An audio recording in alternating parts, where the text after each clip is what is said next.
And it is frustrating. I went on 343 dates before I got married to my husband. After starting graduate school, and it was a lot. And I met a lot of people. Clearly, 342 of them were not my husband. But it was really important to me, and I stuck with it. And I encourage other people to do it, because I do believe that it is a numbers game. It really, truly is a numbers game. Welcome to Critical Thinking Required, hosted by LBW. This podcast is intended for free thinkers, entrepreneurs, and knowledge seekers. Join us as we discuss relevant financial topics, explore with guests their financial journeys, and engage with experts in industries such as space, media and entertainment, real estate, and many more. Buckle up and enjoy the ride. Welcome to Critical Thinking Required. You're with your hosts, my two colleagues, Dan Weiss and Nathaniel Leach. And we have a guest with us, Dr. Jessica Carboneau. Dr. Jess, thank you so much for joining us. We really, truly appreciate it. And before I start into Dr. Jess's bio, which is fantastic, I just want to let everybody know, if you enjoy this podcast, please, please, please share, like, and subscribe to our channels. Our channels vary between Spotify, YouTube, Apple Podcasts. Any help would be fantastic. So with that being said, I'm going to let our listeners get a little bit understanding of Dr. Jess. So Dr. Jess Carbino is a relationship and online dating expert who has been called by the New York Post the Dr. Ruth of the swipe right generation, and by the host of the American Life, the Nate Silver of online dating. Dr. Jess, as she is fondly referred to, served as a sociologist for Tinder and Bumble, leading research for each of the two companies. Since then, she has been working with a variety of companies, including Google, Ford, and Netflix. Dr. Jess regularly analyzes user data to align social needs with product and user experience. She has conducted hundreds of focus groups and analyzed hundreds of thousands of profiles. Dr. Jess received her Ph.D. in sociology from UCLA. Her doctorate research has broadly focused on sex, dating, and relationships. Dr. Jess' dissertation, Dating in the 21st Century, used data from several online dating sites to answer the age-old question, what do men and women want? Dr. Jess, what a pleasure to be sitting here with you. Oh, well, thank you. The pleasure's all mine. Thanks so much for having me. I'm excited to talk with you all this evening. Yeah, it's super, super exciting. We really appreciate you having. I know Nathaniel, sounds like he's up first. He has got some questions for you, so I'm going to let him take the floor. Thank you, Tim. So, Dr. Jess, my first question is, what would you say drove your interest in getting involved with this industry? That is Tinder, Bumble. How did that grow? Well, like so much research, I think it was very personal. When I came to Los Angeles in 2009 to begin my doctoral program at UCLA in sociology, I didn't know a single person in the greater Los Angeles area. And I was quite lonely. And in order to meet somebody, I was very interested in trying to explore any way possible. There were 10 people in my cohort, my doctoral program, and the only way I had to really meet somebody I felt was online, because there were not many people around me who were available to date. So in 2009, I Googled JDate, and I came upon this amazing panoply of potential romantic partners in front of me. And it wasn't just this excitement that was inherently associated with the idea of finding a romantic partner, because there were so many men available, but also just the idea of how people were presenting themselves. How did they perceive what was attractive? How did I perceive what was attractive? And I began not only searching for men, obviously, who were age appropriate for me in the greater LA area, but I began to expand my search to see, what are men seeking men looking for? What are women seeking women looking for? What are women in my age demographic presenting themselves as? How are they determining what they believe is physically attractive or going to gain some type of emotional response to a partner? So it was really my own personal experience that really drove me to become very interested in studying this in an empirical manner. And in 2009, this is pre-Facebook, the iPhone had only existed for roughly 2 years. And so the app world was not rich and very full. So I was really at the ground floor of it, which was really exciting, obviously. But, the real disconnect for me was getting access to data, because at that point, obviously, companies, and still are obviously very concerned about maintaining the proprietary nature of the data, or if they were willing to give the data out to researchers, they were monetizing it at a rate where I, as a lowly graduate student, could not afford it. So I had to be creative and find access to the data. And I was fortunate enough that I was able to do so with my dissertation work. Well, first, let me tell you that my marriage is actually a product of online dating. But unfortunately, it wasn't Tinder or Bumble. It was chemistry.com back in the day. This was before there was, as you say, that evolution to the app, the mobile interface. It was more of the laptop, desktop, computer experience. So I can say that dating has, from what I've seen, has definitely come a long way. Can you speak more about this data that you mentioned? Like what kind of data do you like to look at? Of course. Well, that's really interesting. And it's part of the Match Group property, which is this huge conglomerate that owns most of the online dating properties within this space. So it's part of that family, which was part of the original Tinder family. So you're keeping it all in the family. That's great. And you're what I would call the first generation of apps, or the first generation of dating sites, rather. The second generation of dating sites would be apps and app-based. And I've looked at all different kinds of data. One of the wonderful things about being a sociologist at one of the dating app companies is that you really have access to everything. I was the 25th employee at Tinder, which meant that, at that point when we were starting as a company, and I obviously wasn't part of the founding team, I came in a year and a half later, but I was a very early employee. And at that point, when I started, we really had only collected data on how many men and women were using the app at a given time. It was really nascent in terms of our data collection. And we were frankly just trying to keep the servers up because there were just so many people that we hadn't yet begun to monetize. We hadn't begun to really understand who our users were. And that's where I really came in. So my doctoral work really was trying to understand from both a qualitative and quantitative perspective, how do men and women present themselves? What do they want? How is this being negotiated through the variety of ways in which women could theoretically connect on the platform, whether it's through how they create their profile, how they message, what happens after they message, all of those different parts of the online dating funnel. So I was looking at survey data. I was looking at data related to photographs, to profiles. I was looking at user rates. I was doing in-depth interviews and focus group work. I was following people over time to understand their experiences meaningfully. So I was basically deploying all of the sociological methods that I've been trained with throughout many years to understand how these dating apps were operating in a meaningful way. So you mentioned there that Tinder is a part of the Match Group. And then I understand that Bumble was originally a part of, actually it wasn't a part of, the co-founder of Bumble, she came out of Match or Tinder, is that accurate? Let me give you a bit of a primer on the whole Tinder, IAC, Bumble world universe. So Please. IAC is a major conglomerate that owns many, many different companies. It's publicly traded on the US Stock Exchange, has been for quite some time, owned by Barry Diller. They had Big fan. Yeah, great guy, and great companies. So Barry Diller had an incubator through IAC called, oh my God, I'm blanking on this, I'm sorry. There was an incubator where Tinder was developed, and Tinder therefore was owned by IAC. IAC also owned several other dating properties such as Match, OkCupid, Chemistry, which became defunct by the time Tinder started, but they were beginning to amass multiple dating companies. In 2014, I believe, Tinder and OkCupid, Match were all packaged together, and then there was a public offering. So Match Group, which was obviously a subsidiary of IAC, if I'm understanding the financial language correctly, ultimately became publicly traded on the New York Stock Exchange. So that's how Tinder, Match, OkCupid, et cetera, all operate together. Match Group now continues to acquire more and more dating properties. So they have acquired, since I left Tinder in 2017, they acquired Hinge. They've acquired several other dating properties, but those are the big ones that within that.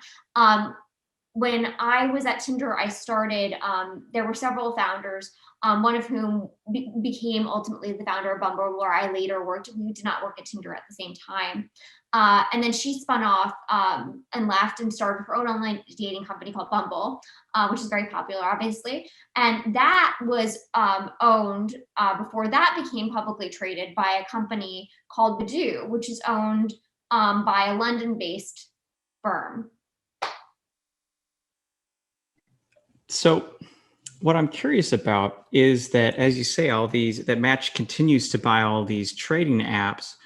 Sorry, not trading apps. Sorry, dating apps. Excuse me. Sorry, work. Yeah, I get it. No worries. So what I'm curious about is competition. Is Match just trying to aggregate a bunch of all these apps so that nobody can compete against them? Or like who could potentially compete against Match? Well, I think it's really difficult to compete in the online dating space generally. It's hard to compete in any tech sector because you need so many resources to be effective. You've got to have a great MVP, a minimum viable product. You have to have the ability to have servers that can support millions of people using it in every day, especially in the social connection space, that is. And you have to have a way to get out your product to the general public. And that's really, really, really hard to do. And I think one of the reasons Tinder was so successful was not only was it an incredible idea and inherently beautiful in its simplicity, but also they had the support of IAC and they had the resources of IAC. And it's really, really difficult to do that if you don't have resources. But I think that's true of any company generally. It's hard to succeed as a startup. We know that I think 1 in 66,000 startups, I think, actually become really, really successful in terms of gaining millions of users in the social space. So I would say that it is a very hard road, whether or not there is a huge conglomerate out there that is able to amass a huge amount of properties within it and be one of the biggest players in the space. I think it's just hard at a resource level to come in, number one, to have a great enough idea to garner enough support from the public generally to gain a user base and subsequent funding to be able to continue to mount a reasonable path forward. But just generally, it's an incredibly challenging space, I think, to enter. It's one of the reasons why I never have started my own online dating app. I haven't had a good enough idea, number one, and number two, it's just countless people have come to me, and I get emails like on a weekly basis from people who I know who say, I want to start a dating app. I know this person, they're going to start a dating app. And I'm like, okay, yeah. Well, show me it once it's done. I'm happy to talk to you. I'm happy also to always have a conversation with somebody, but this is the refrain I hear on at least monthly basis from people. Very fascinating. But one last question I have, but sure, I can't guarantee it because I might have another follow-up, is with Match owning all of these different properties, does the Match Group, does it then aggregate all of that data, and then can they then when it comes to competition, they could then fight against that competition because they have they have better refined products as time goes on with all the data that's coming in? Does that play a factor at all? I would argue that any company that has more information has more power to control the market. I don't think that that's not inherent to Match. I think that's inherent to any company that's in the space. Procter & Gamble owns a lot of different companies related to health. Inherently, they're going to be able to have a greater grasp on that market and be able to market better to people who are looking for products in that domain. I would argue that I think that the inherent hurdle to starting a new dating app is finding a way to compel a consumer to join. And it's really challenging to do so because the number one issue for dating apps fundamentally is liquidity. How many other people out there are available in my given area who I theoretically am attracted to? And that's just really, really difficult to build because you have to have momentum, word of mouth, and something that is unique in order to be able to really change the paradigm. I remember in 2012, I was sitting in the office of Spark, which owned JDate and a variety of other companies like Christian Mingle, Catholic Singles, a lot of these more niche religious dating apps. And I remember thinking the founder, or rather the CEO of JDate at the time, said something like, yeah, we don't need to innovate. People who are Jewish will always come to JDate. He obviously has been sorely wrong and clearly is no longer there. However, what is fundamental is to the dating world is innovation. And that just hasn't really happened in a meaningful way since Tinder, which is sad. I think the space is ripe for disruption, and I'm very confident that will happen in the next several years. I think that technology is becoming more and more fundamentally involved in the process of online dating. That said, the thing that made Tinder so interesting was obviously the very elegant swipe left, swipe right technology, but it was also just the fundamental calling to people of determining whether they were quickly attracted to somebody, which is inherently part of our psychological processes of determining interest in a romantic partner. So I think you need both, and that's really hard to accomplish. I want to go in a little bit deeper on what makes the app thrive and struggle. Like, so you just mentioned that it's ripe for disruption currently, but what Tinder did was the swipe right, swipe left, the simplicity of it with the inherent sociology aspects tied to it. But would you also argue now that the stage that the dating apps are in is building around a brand? So like the trust within the platform, is that become really the thing that makes the companies thrive? Is like, the quality or the consistency of said app based off what you want to do. So coming from like a consumer side, there's a certain stigma around Tinder. There's a certain stigma around Bumble, or an overall aura, I guess. And so would you say that that brand awareness is becoming more important based off of now the competition within the space? Well, I think that brand awareness is always very critical, and brand reputation is obviously incredibly important. There's a reason why brands like Tylenol, Jif, and GM are still around years and decades later. I think that as companies continue to mature, building that reputation and having that brand equity be very real for users is obviously critical. But I think that fundamentally it's hard to build a brand. And I think the way to build a brand now, if somebody actually wants to be disruptive in this space, is that they have to come in with a meaningful technological innovation, because having a great brand isn't going to get you to a huge number of members or users. And so I think that while brand reputation is obviously critical for existing apps, and I think it's most critical for them right now, and I think they need to continue to innovate, a new brand has to come in with extreme technological innovation, or an extreme way of flipping everything we know on its head. And I'm not sure exactly how you do that at this point, but I think that's what needs to happen in order for them to have any meaningful disruption. I don't think it's just creating a cool brand. There are a lot of cool brands out there. You have to provide something to people that they don't have access to right now. Do you feel that it's going to come, like, if you had to make a guess, which I know you said you don't, not quite sure what the disruption may be, but do you feel it's going to come from the data side, or do you feel like it's going to come from the UX or the user interface side? I think it'll probably be a UX change Okay. fundamentally. Because members and individuals generally, while obviously data can inform things and people can have better choices and theoretically get better matches, I think that people don't necessarily know what they want, and they don't enter into the online dating space in a really informed way about what they want. And I think it takes time and it's iterative. So I think that what's going to be necessary is a more fundamental change from the UX side of things. Okay.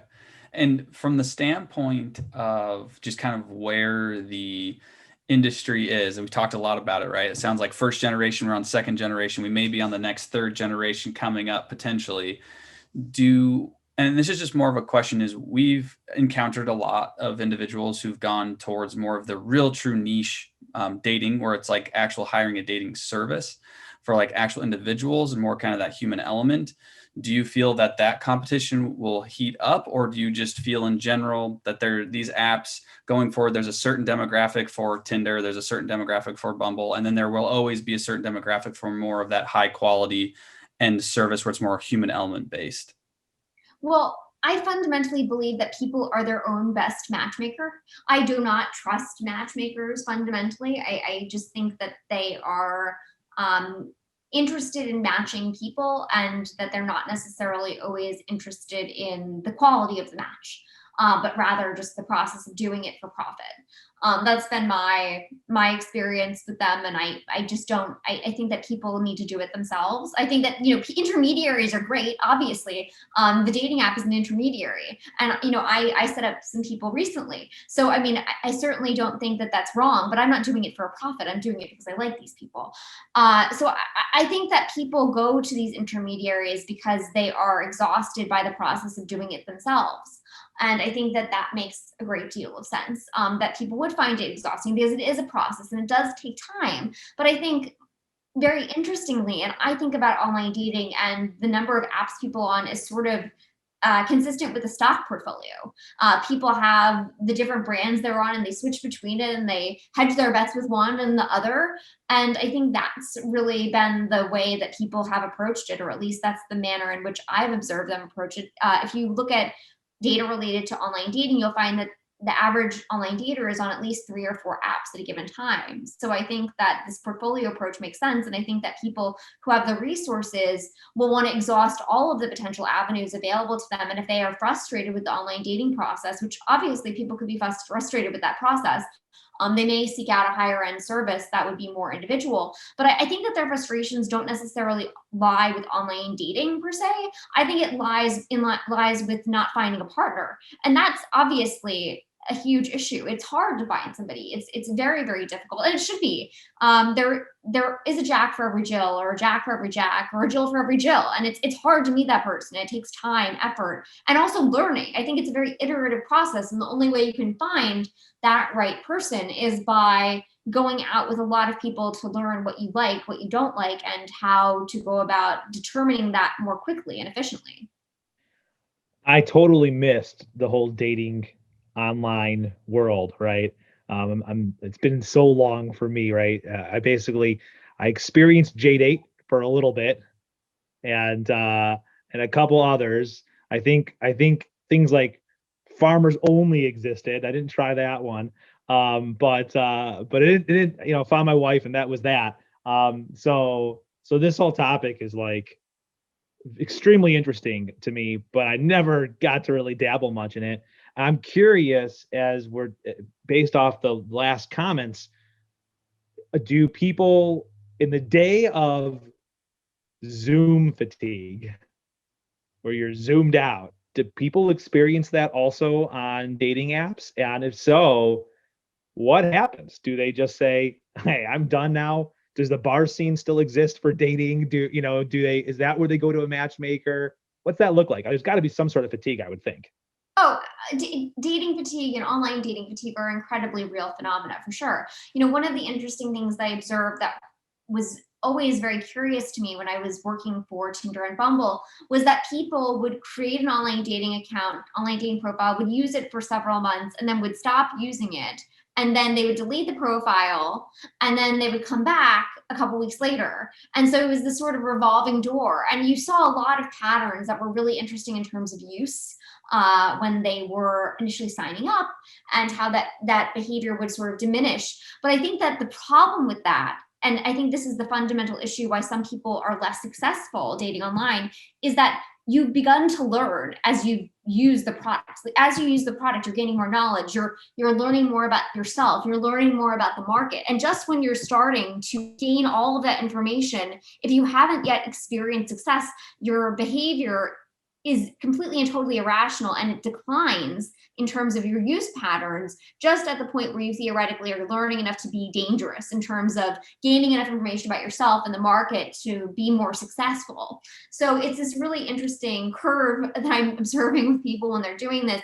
And I think it leads people to be less effectual because they're not able to get over that slump. It's kind of like when you're learning to a new sport, or you're working out for the first time. It's really painful. But if you stick with it, you get the benefits. And I think that's really what's going on with the dating world in that way. And it is frustrating. I went on 343 dates before I got married to my husband, after starting graduate school.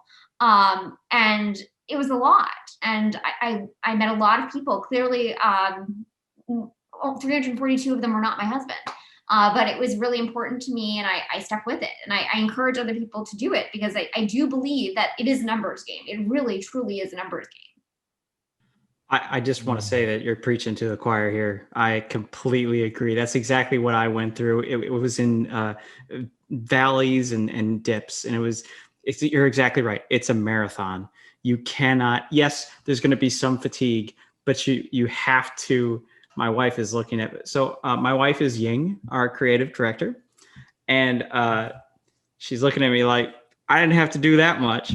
So it turns out I was the first person she responded to when she was signed up to chemistry.com. Her friends did it as a birthday present. I was the first person she responded to. So she didn't have that dating fatigue. I did. Anyways, I completely agree with what you're saying. Just wanted to say that. I'm glad to hear that you were able to illustrate my point, and I'm glad for her that the process was relatively streamlined. She is relatively anomalous, but you hear about these anomalies, and I think you're more of the norm. Please don't encourage her. Well, that's what I think. A lot of those people are shooting for that, right? They don't necessarily want to have to feel like they've done 342, although I'm sure you learn a ton about yourself and people. But that just sounds like a lot of work. But that's what the game is, right? Like you said, it's a numbers game. Like anything, I mean, what's amazed me on this is how a lot of this we can just pull into some other field that is extremely relevant, right? If you want something that matters, you got to put the time in. That's what it is. And maybe that actually leads to this next question, which I think is what Nathaniel was going to get at in his series he was having so much fun with here is, do you think that, and I'll apply this to Bumble or Tinder, do you think Bumble or Tinder have been successful in reaching their objective? And what has made them successful? How do you define that? Well, I think that they've been, I mean, let's take Tinder, for example. I mean, Tinder has been the gateway for the growth of the online dating industry in a way that's absolutely incredible. They have changed the demographic profile of who uses online dating.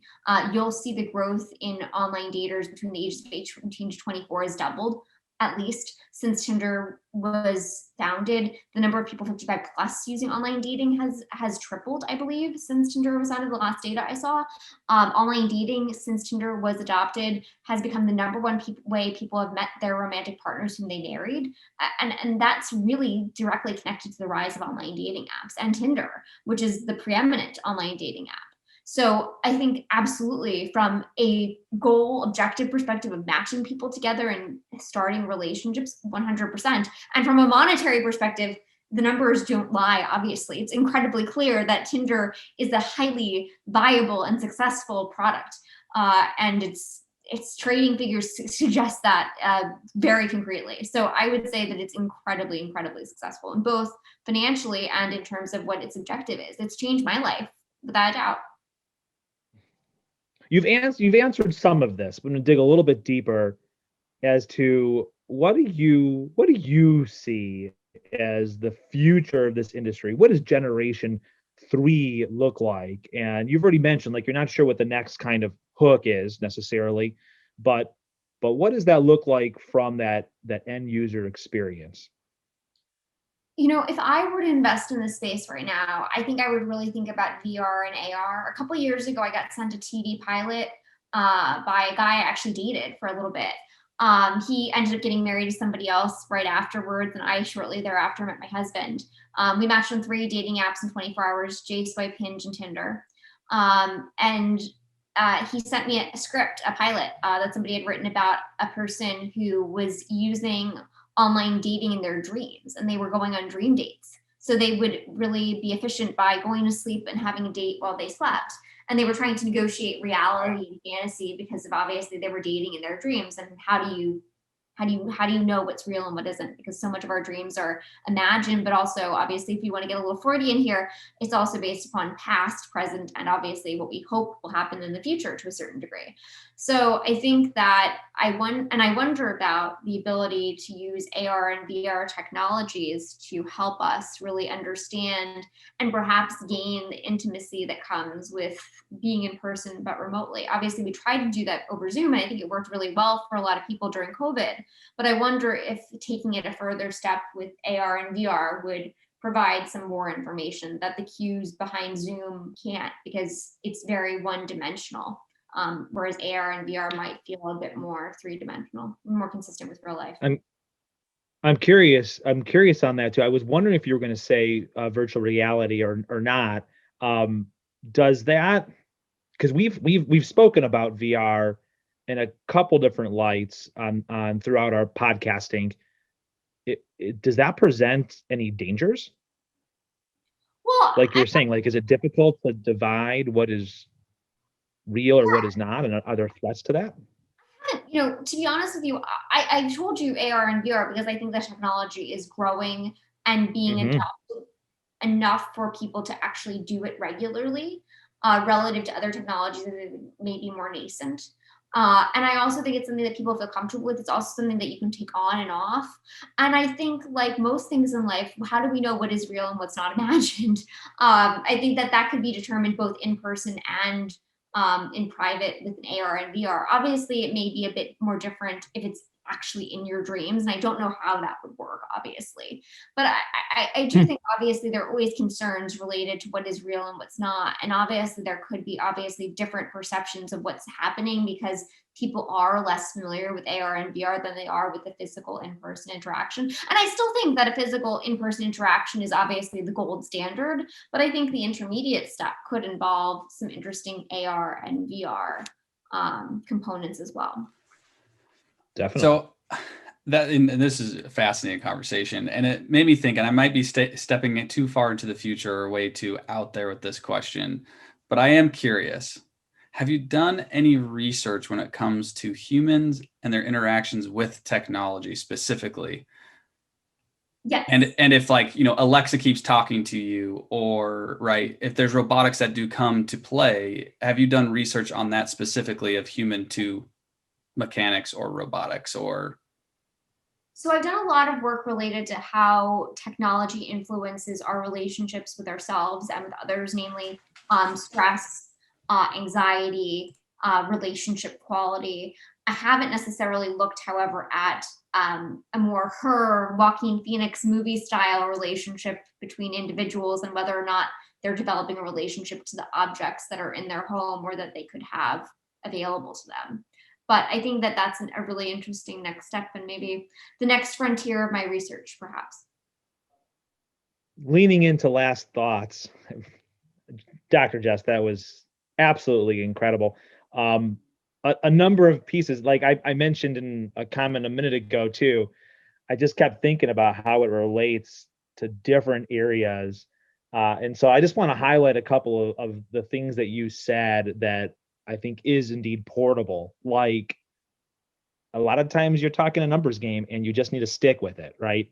If it's worth it to you and you value it, you got to put the time in. And the other piece that we've heard through many different guests, we experience in our unique methods of teaching and working within finance, that information is power. The data is like gold.